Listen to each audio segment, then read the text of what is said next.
Welcome back, dear listeners. It's time once again to put aside all you think you know, all you believe to be true.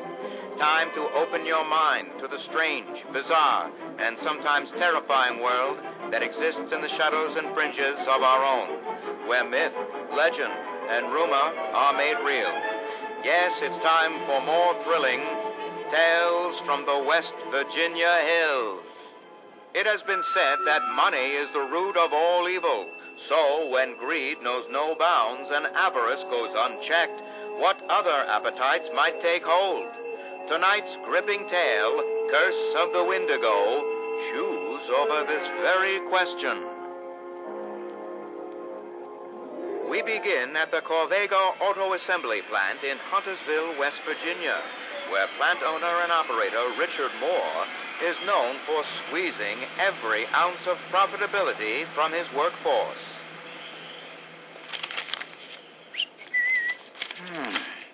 Excellent. Excellent. Dick, mind if I have a word? Sure, Bill, come right in. These productivity reports exceeded my projections. Get ready for another juicy holiday bonus. Sounds swell, boss.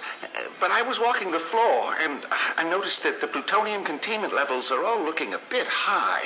I ordered that line to be sped up last night by 20%. I think the tolerances can handle it.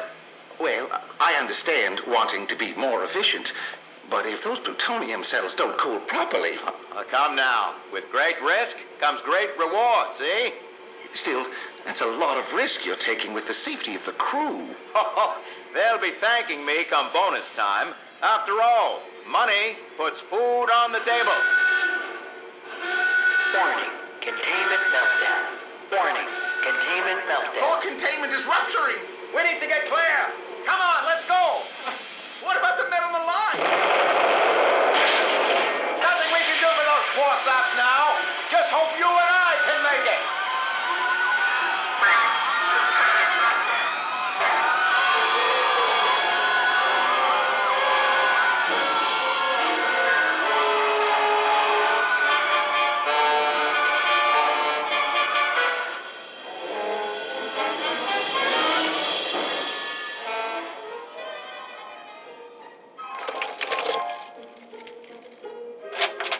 Darling, we're home. Are you up? Welcome back, Mum. Happy to report your husband is on the mend. His radiation levels are decreasing just as the doctor predicted. Splendid. Thank you, Godrich.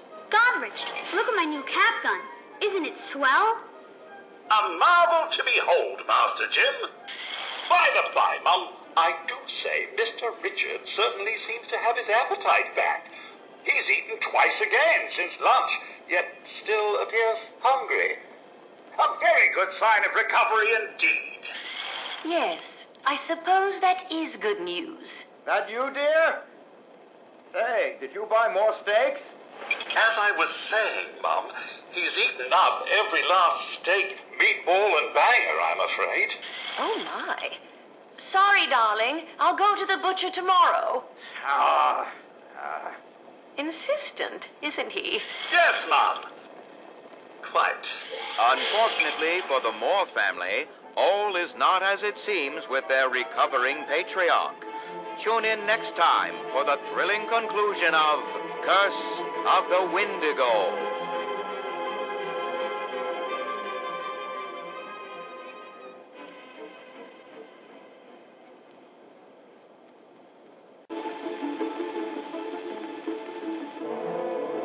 Tonight, we bring you the final chapter of Curse of the Wendigo. When last we left off, Richard Moore was recovering from radiation exposure.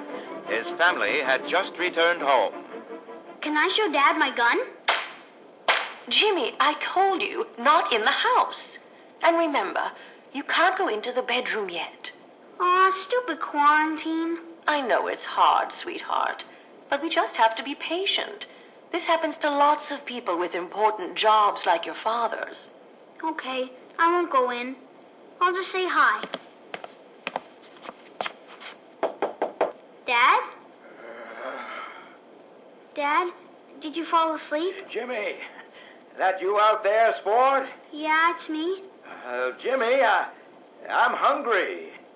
Okay, Dad. I'll go tell Godrich to make you something. No. Why don't you come in, son? Pay your old man a visit. I'm not supposed to get too close yet, remember? Now, James, if your father says it's okay, then it's okay. Now, you come in here. I don't know. You sure? Positive. You come and give your dad a big hug. Now, Jimmy. Well, all right. If you say it's okay. There he is. There's my boy, looking fit as a fiddle. Dad, what's wrong? You don't look better at all. You've gotten so thin I can see your bones. And you've lost all your hair, too. You look almost like a skeleton. Oh, so sorry, Jimmy. But Daddy's hungry. So very, very hungry. Come closer, son. Come to Daddy. What? No, Dad, no!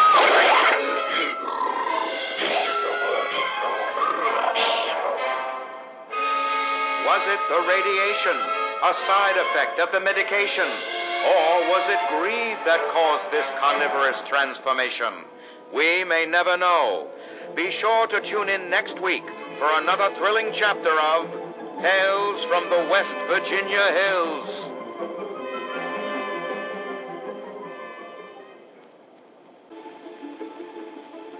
Welcome back, dear listeners. It's time once again to put aside all you think you know, all you believe to be true. Time to open your mind to the strange, bizarre, and sometimes terrifying world that exists in the shadows and fringes of our own, where myth, legend, and rumor are made real. Yes, it's time for more thrilling Tales from the West Virginia Hills. Not all creatures are of the land. Some stalk the skies. One such boogeyman has been reported for generations by mystified West Virginians. Its name remains the same, but accounts and speculation about its nature vary wildly. Some say man, others say beast, some say devil, others say angel. Tonight's tale, the Mothman Comet, begins in Morgantown Municipal Hospital. We join young Mary Scarberry's bedside as she wakes, looking a little worse for wear. Nurse? Nurse Handy? Are you there? Right here, ma chérie. And how are you feeling? Perhaps another stim pack will help. Oh, is she awake? There she is. I heard her voice. How's my brave little girl? Hi, Mom. Hi, Dad. I'm doing okay. Oh, we've been worried sick. Oh, you gave us such a fright. Howdy, folks. Awful sorry to disturb you at this hour. Mary, this is Sheriff Johnson. He just wanted to ask a few questions. Well, from what I hear, you're downright lucky to be alive, Miss Mary. You kids went through quite an ordeal. Steve and Buddy, are they okay? Let's just have a little chat first, Mary. Now, do you remember how you came to be on the Fayetteville Railroad Bridge yesterday? Well, going to the bridge was really Buddy's idea.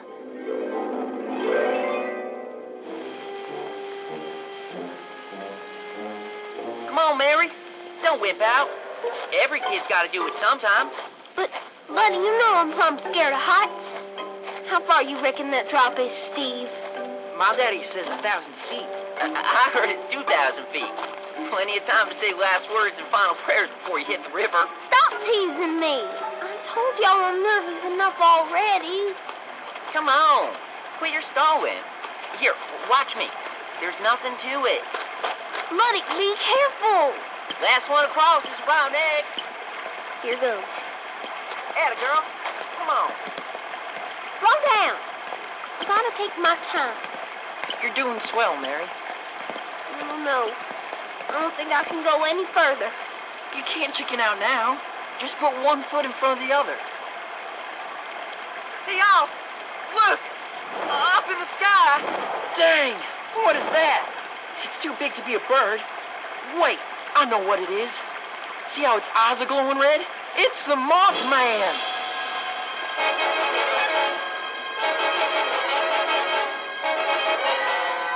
With a terrible winged creature coming for them, what will happen to these adventurous kids trapped in such a precarious position? Tune in next time for the thrilling conclusion of The Mothman Comet.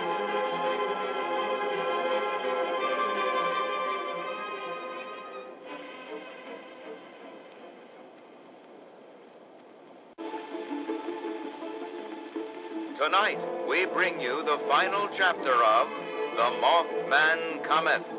When last we left off, 3 mischievous kids were crossing a railroad bridge when they were beset on by a terrible beast swooping down from the skies. It's flying right toward us! Yeah! That was close. Mary, get off that bridge. Train's coming. The train! Oh, no. Grandpa says that the Mothman's a sign of bad things. Bet that means the train's gonna derail. Or maybe the bad thing is the train's squashing us like June bugs. What are we gonna do? We can't jump, and it's too late to run. The train's almost here. Look out! That thing's coming back.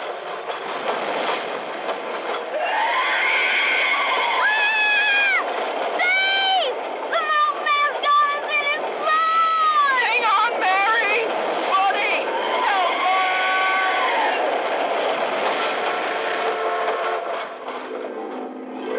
The last thing I remember is the Mothman snatching me and Steve just before the train ran us over.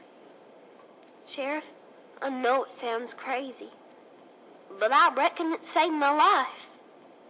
Well, now that's quite a tale, Mary. You do believe me, don't you? I swear that's how it all happened. Just ask Buddy and Steve. They'll tell you the same story. Go on, ask them. Mr. and Mrs. Scarberry, could I speak to you outside a moment? Of course. Sweetheart, we'll be right back. You just get some rest. Nurse, could you please get her something to eat? Right away, madame. 1 Salisbury steak with extra gravy coming up. We'll have you right as rain in no time, ma chérie. What do you think, Sheriff? Mary's not one to fib, but that story... All I know is that she was found unconscious by the river without so much as a scratch. So then you think she was telling the truth about this? Mothman saving her and those boys? Well, that's the thing about it, ma'am. Those other boys weren't as lucky as Mary. The grim truth is that both were found dismembered way up in the top of a tree. On top of a... Oh, you don't think... What's that sound? It sounds like a...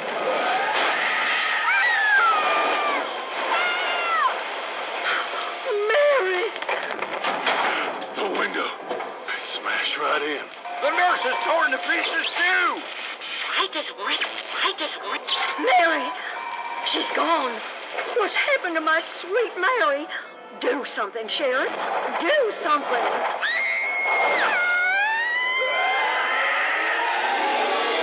Another chilling reminder, dear listeners, to always watch your back, your left, and your right. Be careful of your step and the ground beneath your feet. But most of all, don't forget to watch the skies above. For you never know what frightful terrors might be lurking overhead. Be sure to tune in next week for another thrilling chapter of Tales from the West Virginia Hills.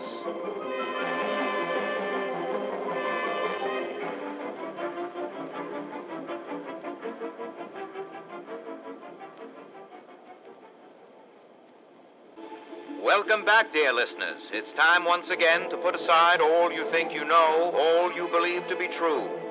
Time to open your mind to the strange, bizarre, and sometimes terrifying world that exists in the shadows and fringes of our own, where myth, legend, and rumor are made real. Yes, it's time for more thrilling tales from the West Virginia hills. Tonight's episode, The Beast of Grafton, is brought to you by Dandy Boy Apples. Apples so good they never go bad. And remember, an apple a day keeps the doctor away. That's Dandy Boy Apples. Fresh, delicious, and dandy every time. Pick up a box today. Our tale begins in the rural hills near Grafton, where locals have reported a strange creature lurking in the woods. Robbie Cockrell and Peggy Mansfield were out on a date, celebrating Peggy's birthday. A full moon loomed large as they drove. Robbie, you're going too fast. Don't worry. This nuclear roadster handles like a dream. Where are you taking me anyway? I told you, it's a birthday surprise. Way out here in the woods? There's nothing this far out of Grafton except that hospital by the river. Wait, I bet we're going to that new drive-in over in Clarksburg, right? Just so you can show off your slick new hot rod.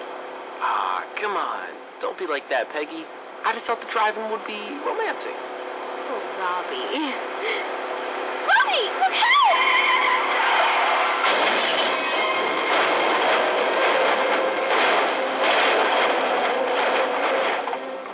Peggy? Are you okay? Peggy? Yeah. I'm okay, I think. What happened? There was a huge boulder in the middle of the road. I tried to warn you, but it was too late.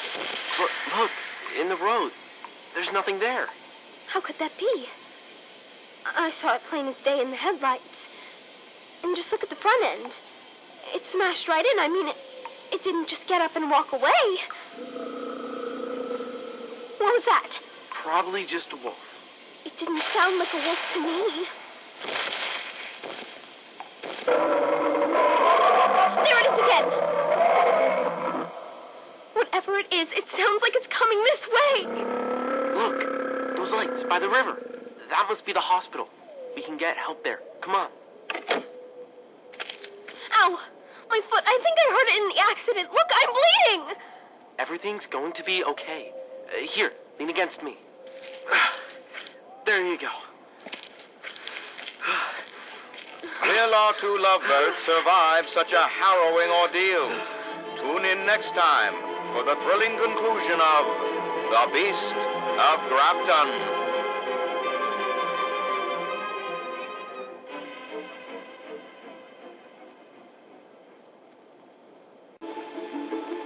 Tonight, we bring you the final chapter of The Beast of Grafton. When last we left off, two teenagers, Robbie Cockrell and Peggy Mansfield, were running for their lives after a harrowing car accident, trying to escape a frightening creature stalking them.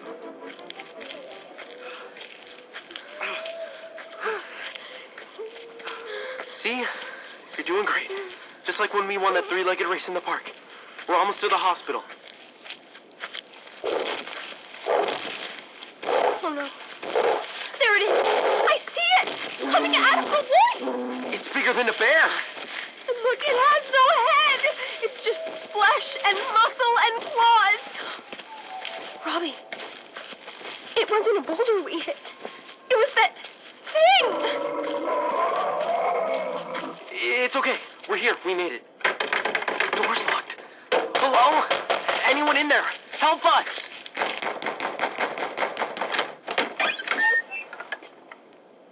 My, what's going on? Who are you? Please, doctor.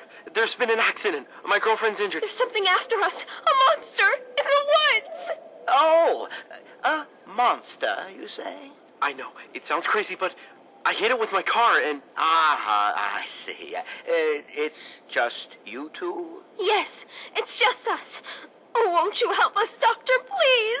Of course we'll take care of you, my dear. Do come in. Come in. See, I told you everything was going to be okay, Peggy.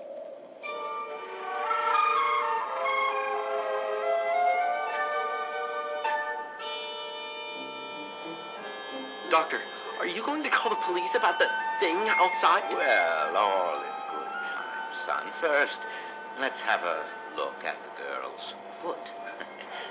Lie down on this table, dear. Is it bad, Doctor?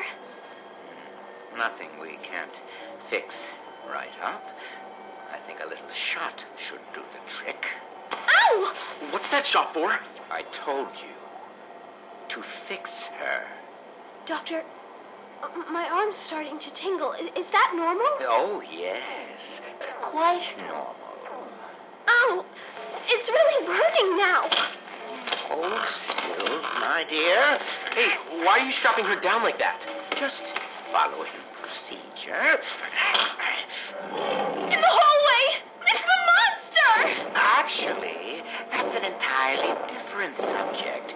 She's been much more agreeable than the escaped one you encountered earlier on the road. These monsters are yours? Why, of course, though monster is a gross mischaracterization of the extraordinary advancements in evolution we've achieved here. My whole body's burning! Evolution? I don't understand. Oh, you will, my boy. You both will. Who are those men with guns? What is this place? Hey, let go of me! What's happening? I feel so strange. Robbie?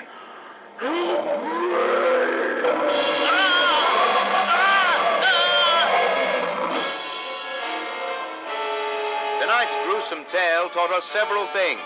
You can't always trust a good Samaritan. Be cautious when driving through the woods near Grafton. And birthday wishes don't always come true. Be sure to tune in next week for another thrilling chapter of Tales from the West Virginia Hills.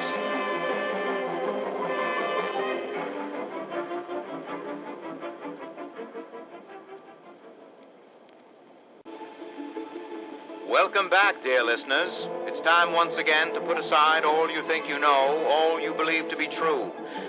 Time to open your mind to the strange, bizarre, and sometimes terrifying world that exists in the shadows and fringes of our own, where myth, legend, and rumor are made real. Yes, it's time for more thrilling Tales from the West Virginia Hills.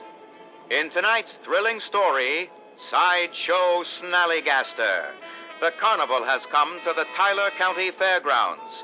Billy Harding and his dad wander past the games and rides, cotton candy in hand, peanut shells and popcorn crunching beneath their feet, as a sideshow barker touts a frightful attraction.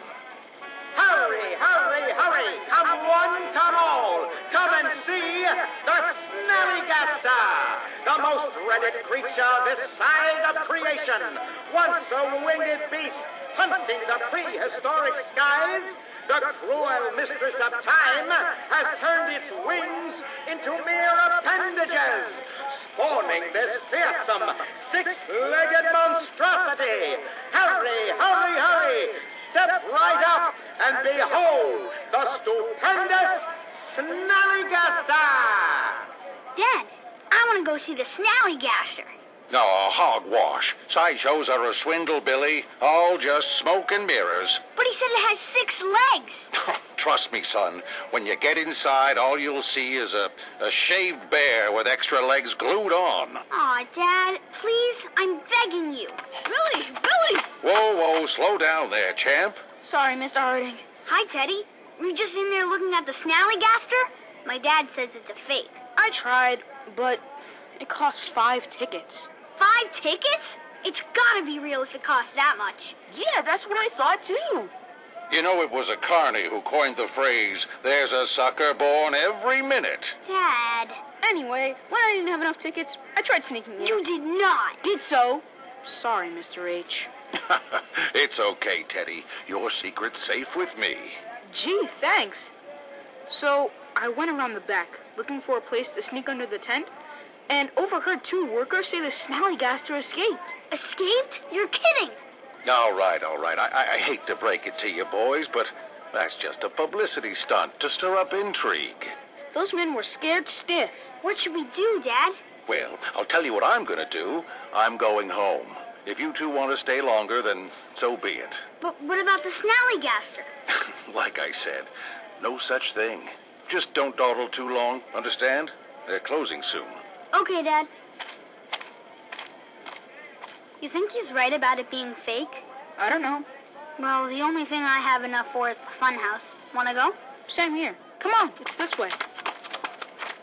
Something is loose at the carnival. But is it a menacing beast or just a cock and bull hoax? Tune in next time for the thrilling conclusion of Sideshow Snallygaster.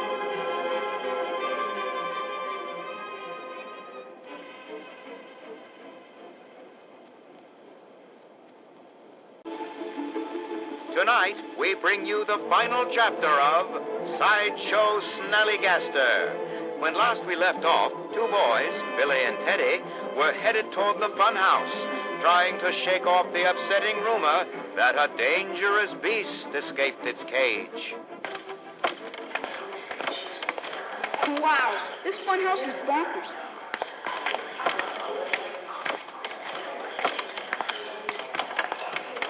It's the Hall of Mirrors. Get a load of me. My body looks so big and fat in the reflection. And this mirror makes me look tall and thin. Whoa. And this one makes you look like you have a tail. Teddy, that's not your tail. It's the Snallygaster's. Look out! It's coming right at you! Ah! Its head's stuck in the mirror. Ew! Look at all those eyes on its back. The Snallygaster is real. I knew it. And look over there. Is that a body on the floor? The Snallygaster must have killed him. Who knows how many other people it's gobbled up in here. It's breaking loose. Let's scram.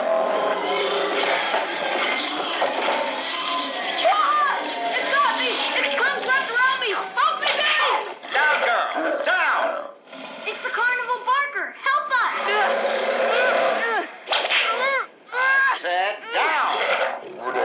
I'm free. I'm free. That's right, girl. Easy now. That was a close one. Thank you so much, mister. Say, where are your parents, boys? We're here alone. But don't worry. We'll tell everyone all about this and how you saved our lives. I was afraid you might say that. What do you mean? What I mean is that there's good publicity and there's bad publicity. And I always need to make sure I'm in control of both. A close call like this could be the end of business. And I can't risk that now, can I? But, mister, we won't tell anyone if you don't want. We swear it. Don't we, Teddy? Cross our hearts and hope to die?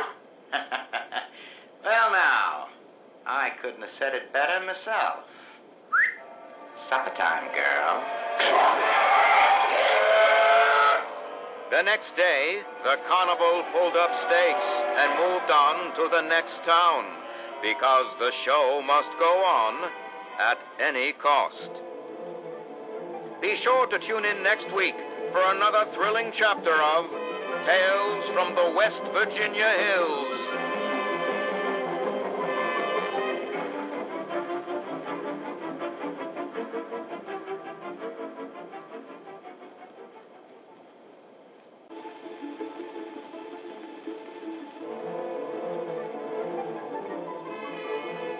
Welcome back, dear listeners. It's time once again to put aside all you think you know, all you believe to be true.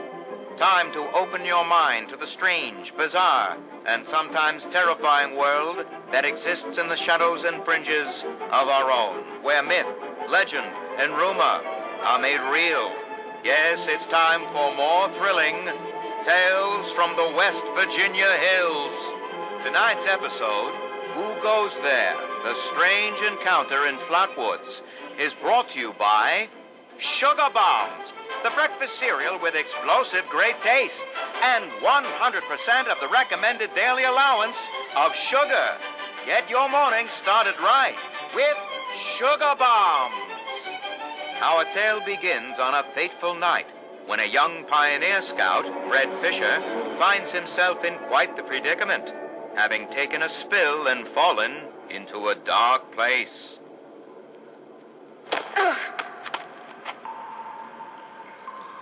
Where am I? Jack? Biff? Mr. Bailey? Can anybody hear me? I can hear you. Who's there? I can't see you. Me. My name's Sally. What's yours? Fred. Are you okay, Fred? I think so. My head's a little woozy. Must have hit it when I fell. Oh, no. Did you get lost, too? Well, sort of. What I mean is that I was camping with my scout troop by the lake near Flatwoods. There were these lights kind of dancing in the sky. Neat. I guess. Anyway, we heard some weird noises, and the guy's double dog dared me to go look, so I did. All by yourself? You're really brave. Shucks. Thanks. I followed the noises to an entrance of an old mine. It smelled awful there, like rotten eggs, but worse. Suddenly, there was this bright light shining down on me. I was super scared and ran to the mine to hide, but everything felt strange. Like my feet weren't even touching the ground. Everything went black, and I woke up here in the dark. That all happened to me, too. We'll just do what my dad says. When you've strayed or lost your foot, do what's best and stay put. They said they'd bring him soon. There are other people here? A very good question indeed. Tune in next time to find out the answer in the chilling conclusion of Who Goes There? The Strange Encounter in Flatwoods.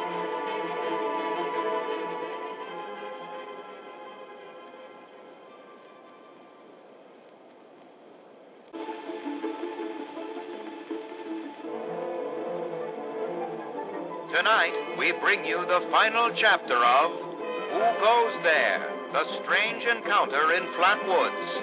In the last episode, Pioneer Scout Fred Fisher met a curious girl named Sally while hiding in the dark. But, as it turned out, they weren't alone. There are other people here? Yeah, they probably just went to get more food. They'll be back soon enough. You can wait with me, and they'll give you food too.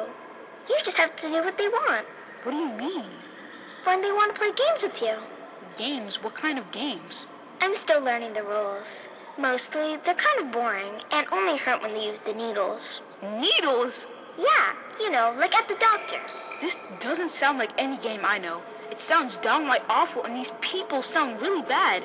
We have to get out of here. No, stay put, stay put, stay put, stay put. Okay, stop screaming. The light, it's so bright. That's where they come in to bring food, or when it's time to play. Sally, what's that helmet thing you're wearing? It looks like it's screwed into your head. Time to play.